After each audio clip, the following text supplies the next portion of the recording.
Click করুন অ্যাপের bell আইকনে আর সাবস্ক্রাইব করুন এবিপি আনন্দ। সব সময় থাকুন খবরে। আবার আপনাদের জানিয়ে রাখি, সীমান্তে চীনা ফৌজের হামলায় ভারতীয় সেনার মৃত্যু, লাদাখে প্রকৃত নিয়ন্ত্রণ রেখায় চীন এবং ভারতের মধ্যে সংঘর্ষ, গালওয়ান উপত্যকায় চীনা হামলায় কর্নেল সহ 3 জন নিহত, চীনা হামলায় ভারতীয় সেনার কর্নেল 2 জওয়ানের মৃত্যু, গভীর রাতে যখন সেনা প্রত্যাহারের প্রক্রিয়া চলছিল সেই সময় হামলা, সেনা প্রত্যাহারের প্রক্রিয়া চলাকালীন বিনা প্ররোচনায় হামলা, বিনা প্ররোচনায় ভারতীয় সেনার উপরে হামলা চীনের, চীনা ফৌজের হামলা নিয়ে ভারতীয় সেনা বিবৃতি, পাল্টা জবাব ভারতের, 5 জন চীনা সেনা মৃত্যুর খবর। प्रणय उपाध्याय हमारे प्रतिनिधि रोए এই মুহূর্তে टेलीफोन लाइन। प्रणय जी, 6 घंटे से बैठक चल रहा है, क्या जानकारी मिल रहा है इस बैठक के बारे में? बैठक दोनों देशों के सैनिक कमांडरों के लेवल पर हो रही है। इसमें भारत की तरफ की मेजर जनरल रैंक के अफसर जो हैं वो वहां शिरकत कर रहे हैं। ये तनाव कल रात का था और अभी तक जो खबरें हैं उसमें एक अफसर, 2 जवानों के 2 अदर रैंक्स के मारे जाने की, उनके शहीद होने की खबर है।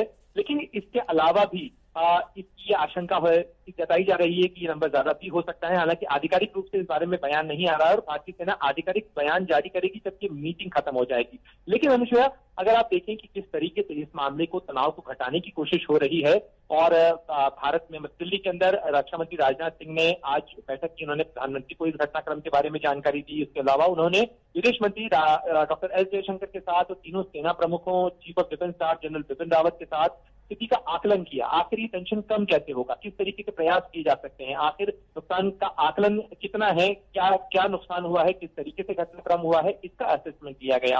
और साथ ही चीन की तरफ से भी अगर जो बयान आए हैं, आप देखें तो चीन ने भी कहा है कि वो इस मामले पर एंगेज करना चाहता है, वो एस्केलेट नहीं करना चाहता है। भारत की तरफ से भी जो कार्रवाई की गई उसमें चीन की सेना को भी नुकसान हुआ है। और हम बता दें कि आपको ये जो सुबह से मीटिंग चल रही है, ये मीटिंग अब चीन ने ही मांगी थी। चीन की तरफ से ही कहा गया था कि वो इस मामले के ऊपर फ्लैग मीटिंग करना चाहता है, सीनियर मिलिट्री लेवल मीटिंग करना चाहता है और उसके बाद से ही ये मीटिंग चल रही है। अभी भी ये मीटिंग जारी है और इस मीटिंग के खत्म होने के बाद ही एक आधिकारिक बयान, जिसकी उम्मीद की जा रही है कि वो भारत सरकार की तरफ से, सेना मुख्यालय की तरफ से जारी किया जाएगा, जिसमें ये स्पष्ट होगा कि आखिर ये घटनाक्रम कैसे हुआ, कैसे गोली नहीं चली लेकिन फिर भी जो 3 सैनिक हैं भारत के वो शहीद हो गए, जिसके अंदर एक कमांडिंग ऑफिसर लेवल के अफसर भी शामिल है।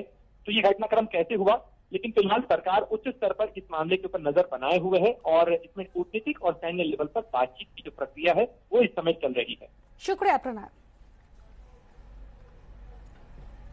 बीजेपी नेता शाहनवाज हुसैन की बोलेছেন, শোনাবো।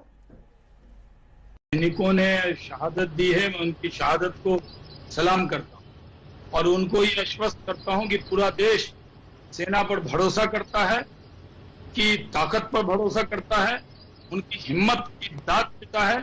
सेना ने जो कल रात में जो घटना हुई, जब हमारे अंदर को उन्होंने आकर तंबू गाड़ने की कोशिश की और उस वक्त सेना ने पूरी ताकत से फेस ऑफ किया और उसके वजह से हमारे एक कमांडिंग ऑफिसर की और 2 लोगों की 2 जवान की शहादत हुई है।